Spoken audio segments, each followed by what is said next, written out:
Hey love, I'm Gena, a fitness, nutrition, and self-love coach, helping high-achieving women heal their relationship with food in their bodies so they can finally feel free, strong, and confident in their own skin.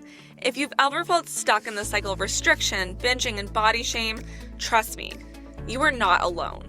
On this podcast, we're calling out diet culture BS, building your dream body without the obsession, and getting real about what it actually means to love yourself in a world that constantly tells you not to. I've been there. Anorexia, binge eating, body hate, you name it, I've lived it. And now I help women just like you find food freedom, feel sexy in their skin, and take their damn power back. So get ready, because the Fit Without Obsession podcast starts now.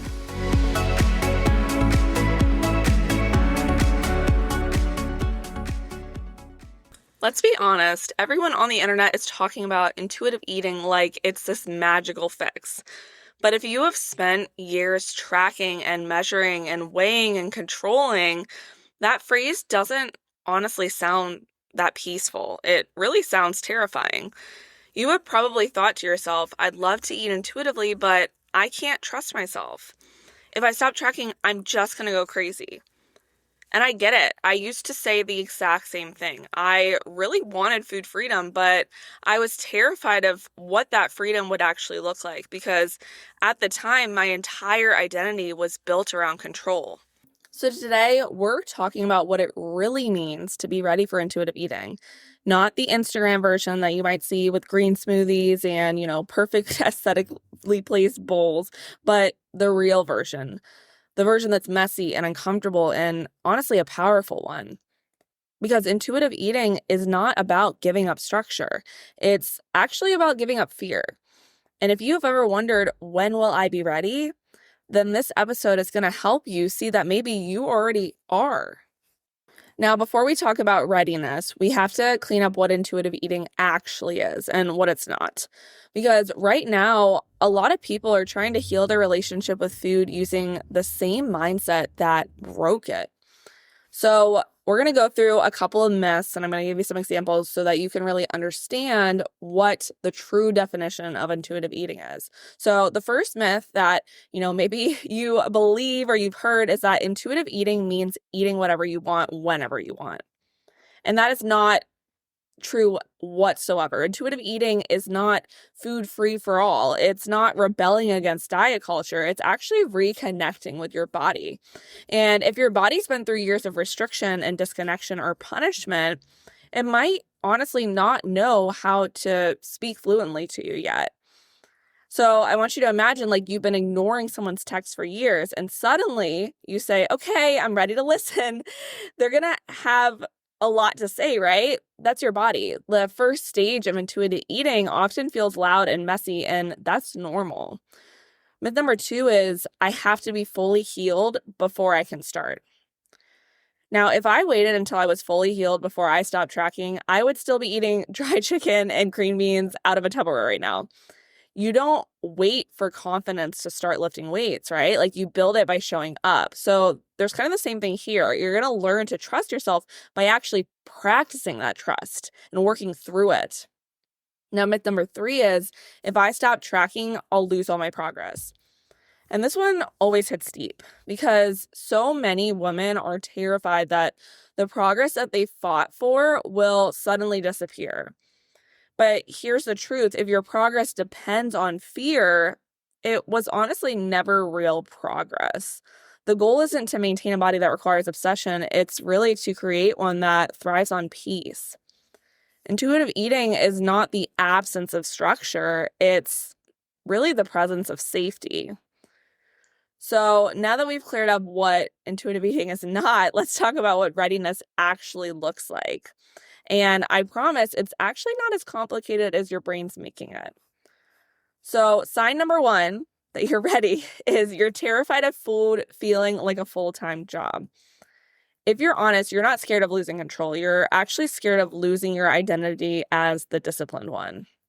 You've maybe been praised your entire life for being consistent and committed and the girl who always could stay on track, but deep down, you're truly exhausted. You're tracking apple slices like they're currency. You're declining dinner plans because you don't know the macros. That's not control, that's survival mode. One of my clients told me, I feel like I'm living in a mental spreadsheet. She didn't need a new plan at that time. Like, she really needed permission to breathe. You know you're ready for intuitive eating when control starts to feel heavier than freedom. Now, sign number 2 that you're ready to dive into intuitive eating is you're willing to be a beginner again.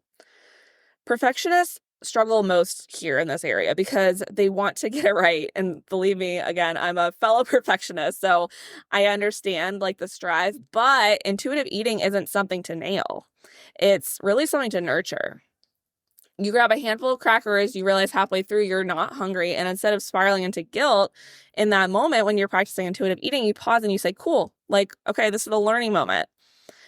It's not perfect. Like, intuitive eating is not meant to be perfect. It's not meant to be aesthetic. It's just human. You're ready when you stop asking, am I doing this right? And you start asking, what is my body trying to tell me? Being ready doesn't mean that you'll never overeat again. Like, I can tell you right now, I even still overeat some days, and I'm like years into recovery, into healing, into eating intuitively. But what intuitive eating does mean is you're going to stop making it mean that you're broken when you do overeat, right? It doesn't mean that you're a failure. It doesn't mean that you're not eating correctly. Now, sign number 3 is you crave peace more than you crave control. At some point, the desire for peace outweighs the fear of change. And that's really the tipping point. You stop wanting to be the smallest version of yourself and you actually start wanting to be the happiest version. And I know for me, when I hit that point, I remember thinking, I don't care what the scale says anymore. Like, I just don't want to wake up thinking about food before I get out of bed. Like, I don't want that to be the first thing that pops into my mind. And that's when I knew that I was ready. Readiness is not about trusting yourself completely. It's really about being brave enough to try. Okay, so now if you're listening to this and you're recognizing like, okay, I think like I am ready. I do see a lot of that within myself and my story. Even though I'm scared, like I do feel like this might be the moment. So now we're going to really dive into how do you actually start without freaking out, right? Like without spiraling into that fear that you're feeling. So how to transition without spiraling into intuitive eating has a few steps. And the first step is to start small. So I don't want you to throw away all of your structure overnight. You don't need to go from maybe what you're doing right now, like tracking 6 meals a day, to total chaos. We can start by transitioning with maybe just one untracked meal a day. You could order something new when you go out. Maybe even practice flexibility with purpose. Freedom is not earned overnight. It's built through micro trust. So we're not trying to like do an overhaul and give up all of the rules that you've ever set for yourself with food. But we do need to start chipping away at them slowly. Now, step number 2 is to anchor in nourishment, not numbers. So anytime you're going to eat, like ask yourself before those meals, what will make me feel good right now? And not what will make me proud later. You'll notice that your body naturally starts asking for balance when it knows it's safe to have both pizza and protein. One of my clients swore that she could not trust herself with peanut butter, and we ended up working through this fear by actually adding it in daily. And 2 weeks later after doing this, she said, you know what? I forgot about it. Because when you end up removing the taboo around a food, like the craving loses its charge.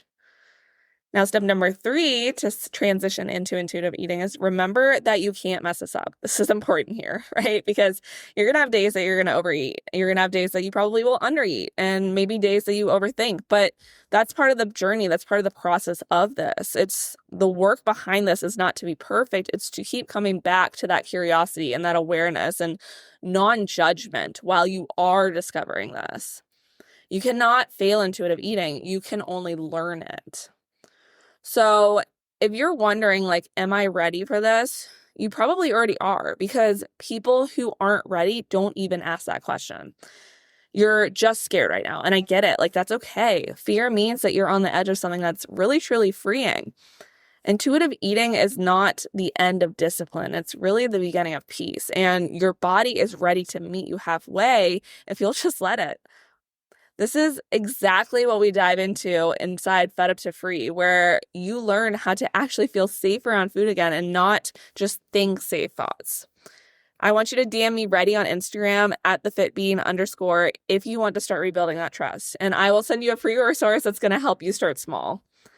You really can love your body and your life. And I'm rooting for you every step of the way. Thank you so much for tuning into the Fit Without Obsession podcast.